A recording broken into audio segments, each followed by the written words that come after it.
شنو هاي الخيسة؟ شنو هاي الزبالة؟ شنو هذا الكياسة بالشارع؟ مريومة لازم نسوي حل. اي اكيد استاذ، لازم لا تخلي لك واحد فقير. واحنا ايش عندنا غير الشعب العراقي؟ انا من الله خلقني اريد اخدم الشعب العراقي. استاذ شوف هذا المواطن قاعد بدون تعيين، هسه نسجله تعيين. ايه ايش عنده غير المواطنين وايش عنده غير الشباب؟ هاي القاعده بس بالباب، لا شغل ولا عمل، ولازم كلهم معينهم. مشينا خلينا نشوفه مشينا.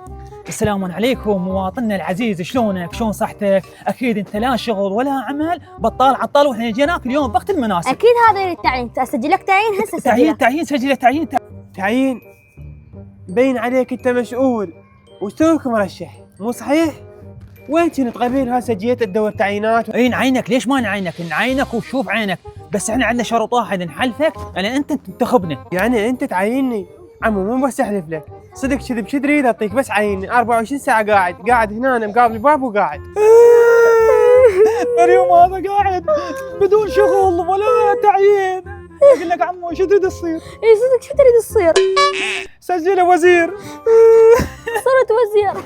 عمو وقفوا لا تبشبشون، صدقنا بكل كلاواتكم، بس ما تعيننا وزير.